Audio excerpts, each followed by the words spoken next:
Hey everyone, this is Faris. And this is Faris Flournoy, and welcome to another episode of Conversations with the Homecare Guyz. Look, Kayla, something looks different around here. Oh my goodness, look at our new studio. I'm excited about our new studio.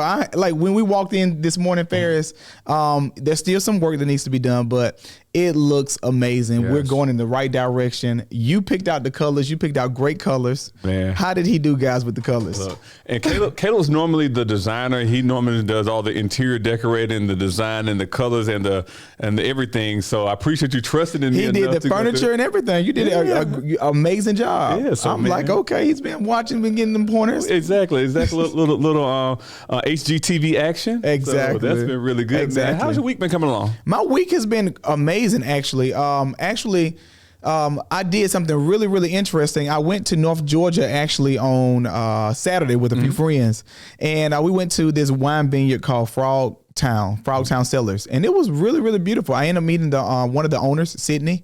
And she talked about how they got into the wine business, and she's the frog lady. So it's called Frogtown. So they have frogs on the plates, and she had frog jewelry, and it was nice. Noticeable. I didn't really notice that she was the owner, but when I saw it, she's the frog lady. Nice. But it was great. Had different wines. We tasted around 9 different wines. It was really good. I bet you were feeling really good. I was feeling so good, man. The wine was so amazing. I ended up buying this wine called Valdosta Red. It's like sweet and bitter, but it's really, really good. So if you haven't been to the Napa Valley of the South, that's what they call it. Okay. The Napa Valley of the South, which is in North Georgia, Dahlonega, they have 11 vineyards there. Oh, wow. Yeah. Is it mountainous up there, kind of hilly? Oh, it's very mountainous, very nice. And we went during the season, in the fall season. So it was like you saw the different colors of the trees, the autumn colors, the reds, the greens, the browns. Beautiful. It's so beautiful. How about you? How was your weekend? Man, my weekend was amazing. Of course, last weekend, my daughter, of course, going through the different things. She's actually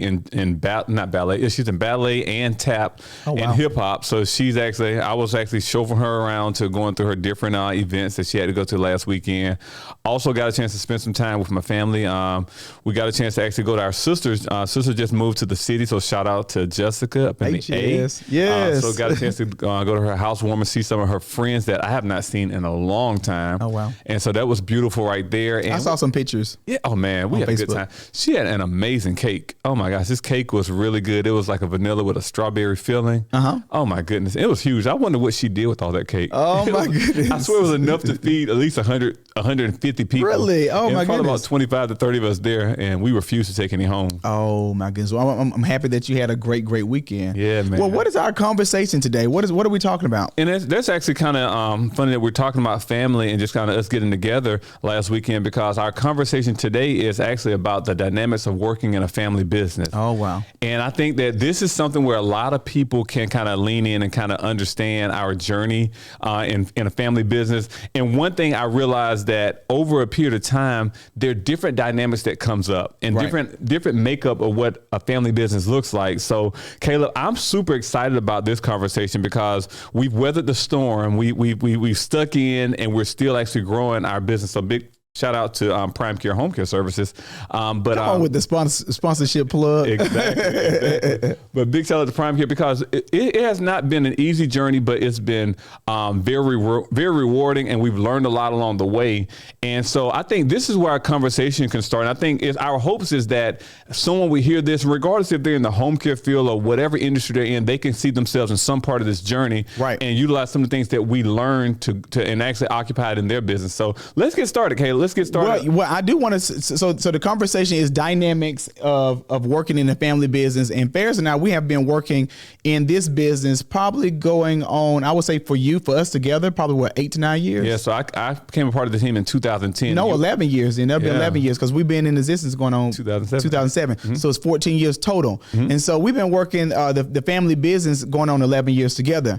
And so there are many dynamics with that and of a family business. Yes. And one of the one of the key components that I want to talk about right now is establishing who's leading the organization. Yeah. And so I remember starting off the organization back in 2007 with my twin brother.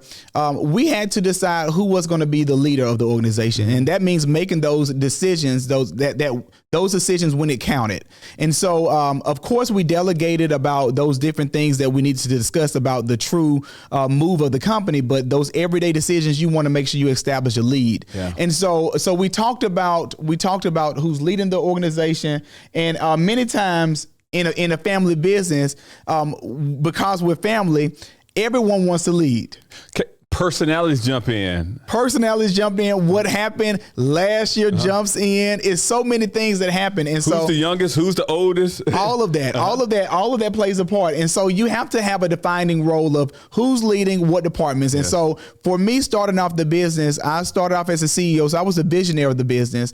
My brother ended up marketing. He was like a marketing genius. So he did the marketing. And then Faris, when you came in, you did more operationals. And we saw that your leadership with operations was like it was amazing. I was about to say subpar. It's not subpar, but above par. Yes. And so your operation strategies and leading the organizations through operations was simply amazing. So we defined those roles in our family business. Yeah. And Caleb, I think that's one thing that I see when it comes to defining roles is very important, because it actually benefits the organization when you have clearly defined roles. You have a clear organizational flow chart where individuals, they can actually go through and see where they fit in. Exactly. And then they can go through and actually take those positions and actually run with it. Because I think one thing that, especially that's different from a family business and just in a traditional business setting, because emotions get involved. Right. And so, and no one wants to go through and actually terminate a family member. It's like you can't terminate a family member out your life. You may be able to terminate them through business, but not out your life. Right. And there's so many other factors that come in. So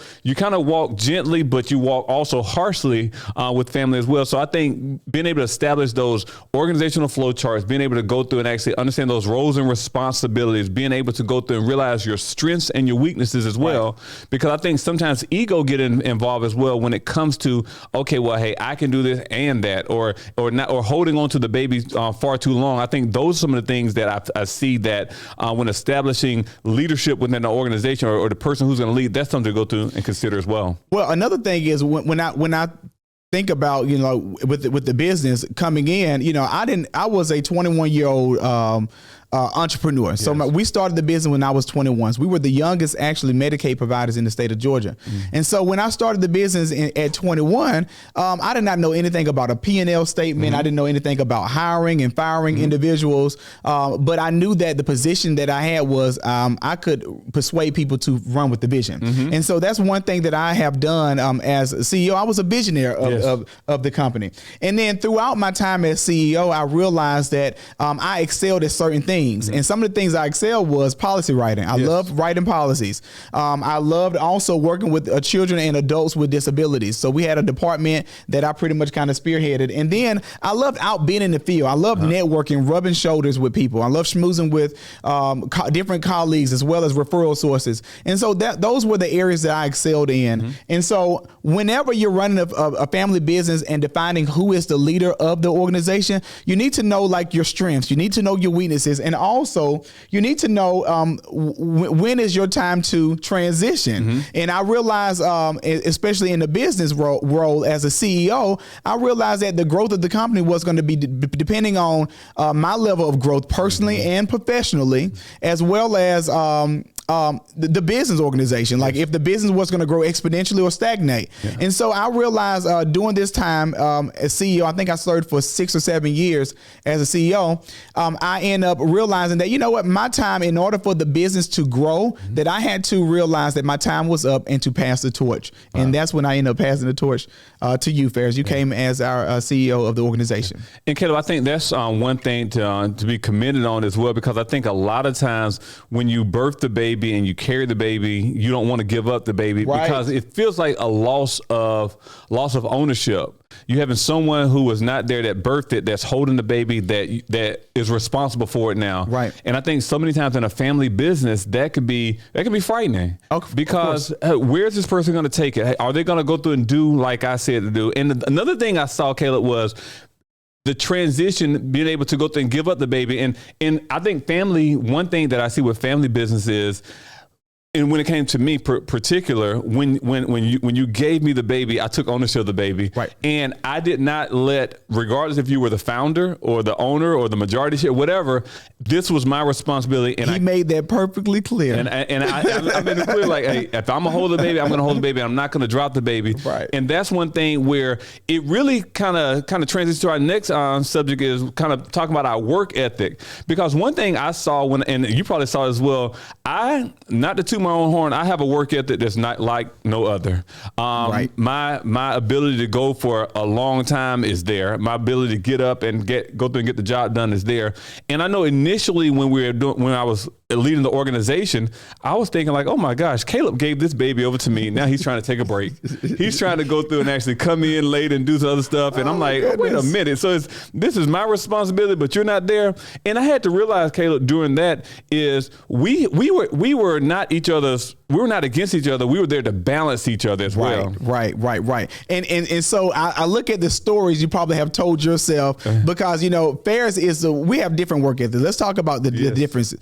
Faris is a workaholic, so he doesn't know when to turn off. And I know when to turn off, and I know when to turn on. Faris will beat everyone to the office. He wakes up probably at 4:00 every morning to get his day started. I'm pretty much, I can put on the snooze button a few times and then pretty much kind of wake up around like 7 or 7:30. That's my average time of what I feel like I can, wake up. And so I can believe and I can think about those stories that probably you told yourself, Faris, like Caleb is being slow or Caleb is not putting in all of the effort that I need. And that could affect the relationship. But in the end, we end up balancing each other off, because like whenever you are, whenever you need a break, I'm there to really kind of pick up the slack.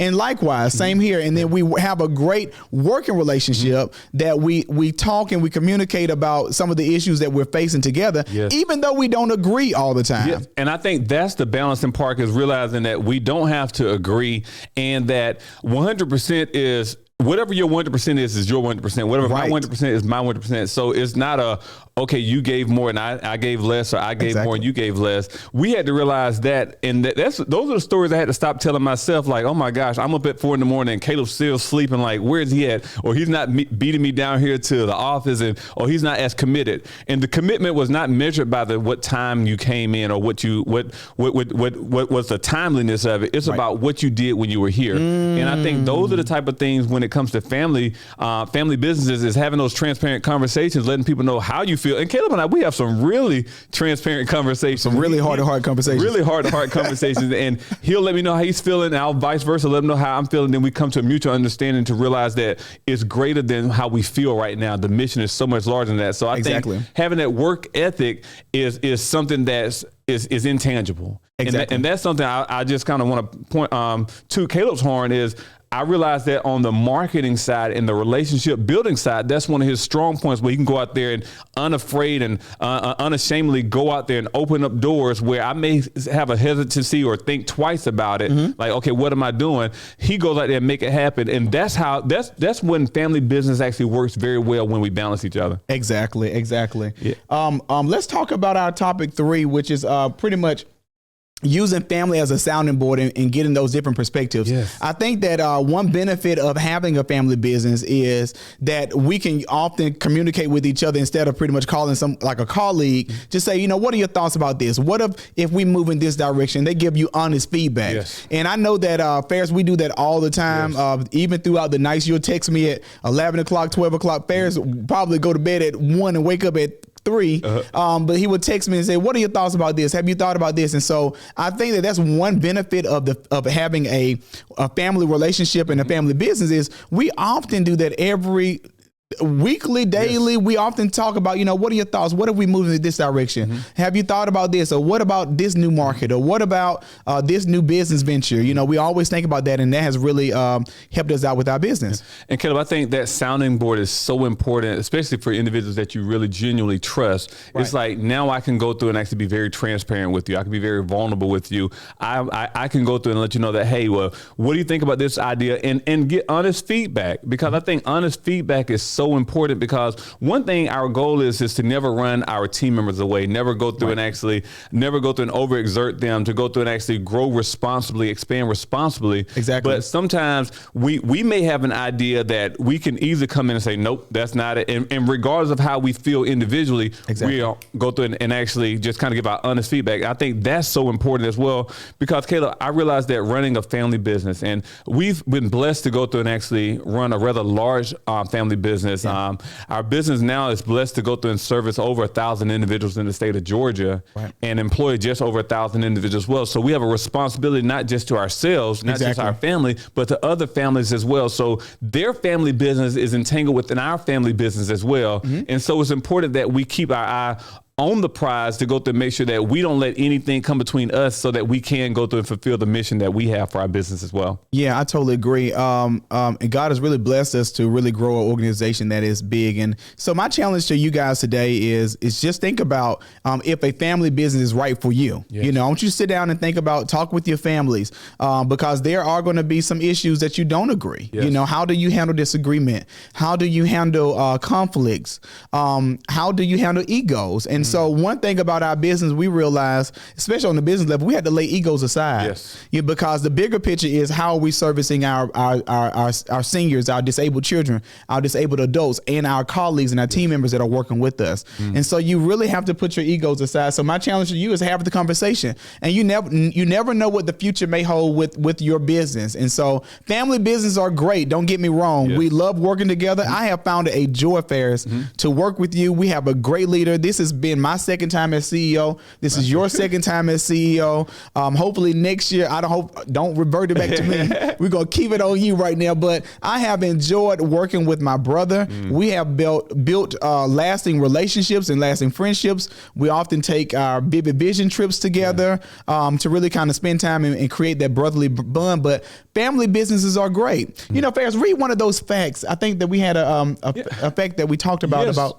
And so, Caleb, and just like you said, like, one of the things that when in preparation for this podcast, I got a chance to go through and read the Harvard Business Review. And one of the facts that were put out there, one of the studies they did, said 70%, listen closely, 70% of all family businesses fail within the first generation. Wow. And the other part is never actually passed along to the second generation. And I can see that. I can see where a lot of times where a lot of conflict may come in, a lot of things may come in. But again, our goal is to be on the other side. That means 7 out of 10 businesses fail. Right. That means, Caleb, we're one of the 3 that actually succeeded. Wow. That means, and I like that we didn't stop just there. And this is what the benefit of family businesses does. It allows you to expand on other opportunities. We were able to go through and actually partner on different other business ventures, whether it been real estate, whether it been other businesses that we invested in. Right. We were able to go through and grow something for our next generation and for the legacy of our family. We were able to grow it together. So, Caleb, I'm super proud about this.